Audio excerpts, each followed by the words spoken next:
Welcome to Secrets of the Black Dragon Grimoire, Volume 4.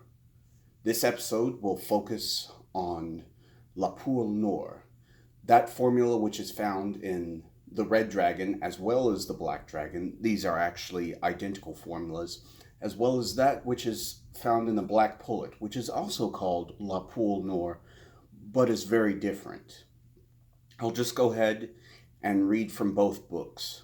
First, the Black Hen from the book The Black Pullet, Science of Magical Talismans.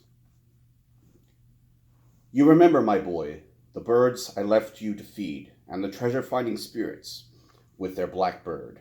It was the bird who discovered the treasure, assisted by the magical and Kabbalistic words the spirit spoke. If you would like one of these birds, you must overcome innumerable difficulties, and the profane might as well not try. This is the marvelous Black Hen. Or Amasis, the father of Zoroaster, was the first to possess one. And it is from him I learned the secret, and in fact here is the manuscript describing how to hatch these birds. The paper was perfectly white and inscribed with hieroglyphs in rose-colored ink. One day I'll teach you to read this manuscript, but let's talk about how to hatch the Black Hen and gather its eggs. He took down a number of sealed jars containing aromatic woods and herbs, aloes, cedar, lemon, laurel, and iris, and some rose leaves that had been dried in the sun. He put them into a gold chafing dish with balsamic oil and clear gum, and said, Athas, solenem, eremanatos, passeim.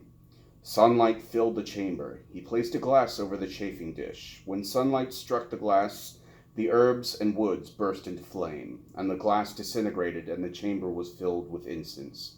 Soon there was nothing left but ash. The old man took a golden egg from a black velvet bag. He opened the egg and put the ashes inside and placed it on a black cushion.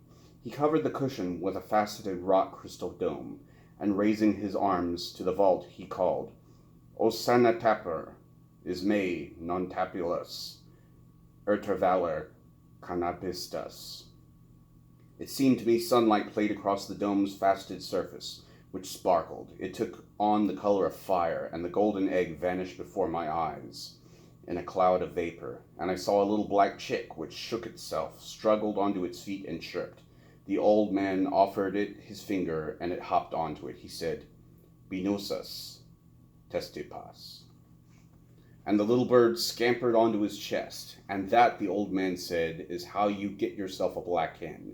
It will grow to its full size in a few days, and then I will train it for you, though it already possesses a strong instinct to root out even the smallest fleck of gold.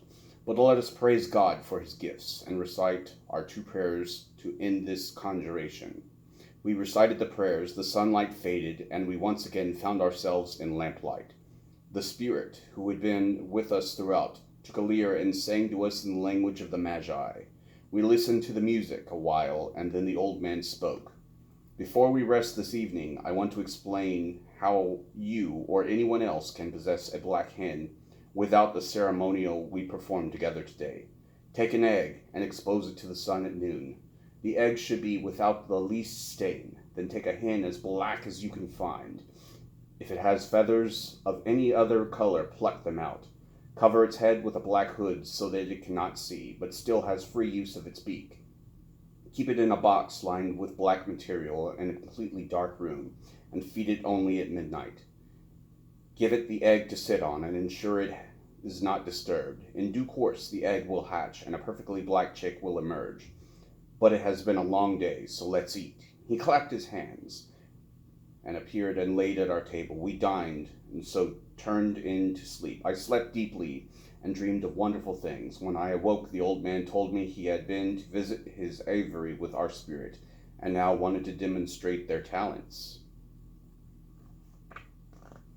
At his command, his servants brought in 7 black hens in cages. The old man hid several pieces of gold around the room, under cushions, between stones in the wall, even in the folds of his turban. He said, Pornobos fatuvos alamabos. The servants opened the cages, removed the hoods from the hens' heads, and the hens shot out and immediately found the gold. They picked the gold pieces up in their beaks and dropped them at the old man's feet. One by one he took them up and fussed about them. I have hidden gold pieces out on the plain. Let's set our hens free and see what they do. We left the pyramid with the cages, and about 500 yards into the desert we stopped and released the hens. They fluttered away onto the plain and soon congregated and began to cackle. They had found the bags of gold the old man had hidden. We picked them up and returned to the pyramid. When we reached our chamber, the old man said we should see how our newborn chick was. He opened its little box lined with down, and we saw that its adult feathers were already beginning to show.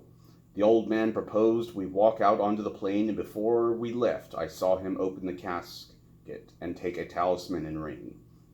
Our wondering was interpreted when a host of Bedouins sprang an ambush. None perturbed, the old man raised his hand, and our assailants halted. He then spoke the words for the talisman. Talisman 8, and we became invisible.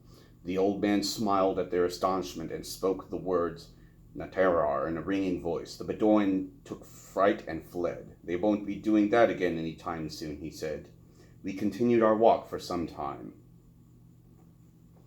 and conversed on many topics. At length the old man said, let's go home and look into the setting sun, brightest star, image of the divine, who gives life to the earth and all nature except my prayer. So when I depart earth, I may enjoy your light forever. My dear boy, each day that passes takes us one day closer to the grave. Fortunate the man who can look upon that with equanimity. I am 270 years old and have witnessed a great many things in my time. I also will pass from the world. We entered the pyramid, and for a while we sat together in silence. The old man looked tired and composed himself upon his bed, his familiar spirit at his side.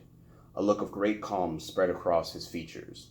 I packed what I could of the treasure and took the casket. My familiar spirit walked beside us as I left the pyramid for the last time, sealing its stone door.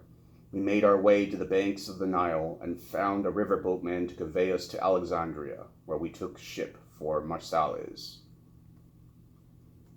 Thus concludes the Black Hen found in the Black Pullet. Now, a version of the Black Hen found in the Black Dragon and also the Red Dragon. And as you can see, it's part of the symbol of the cover of the Red Dragon. It writes, take a black hen which has never laid eggs and not been approached by a single cockerel. Do so in such a way that in taking her you do not make her cry out. And for this you are to go at 11 o'clock at night while she is sleeping. Take her by the neck, holding it tight enough only to prevent her from crying out. Return along a road to the place where two roads cross. There at the stroke of midnight make a circle with a cypress wand. Place yourself in the middle and rend the hen's body in two while thrice pronouncing these words, Elohim Esem, Frugatavi Apaveli. Afterwards, turn facing towards the east, kneel and say an Arizan. Having done that, you make the great appellation. Then the unclean spirit will appear to you dressed in a scarlet coat adorned with tassels, a yellow jacket, and sea-green breeches. His head, which will resemble that of a dog with the ears of an ass, and will be topped by two horns. His legs and feet will be like those of a cow. He will ask you your orders, and you will give them to him as you see fit, for he cannot refuse to obey you, and you may make yourself the richest and thus the happiest of all men. We shall say no more in this fourth part, praying only that the reader remember what we said at the beginning of this work.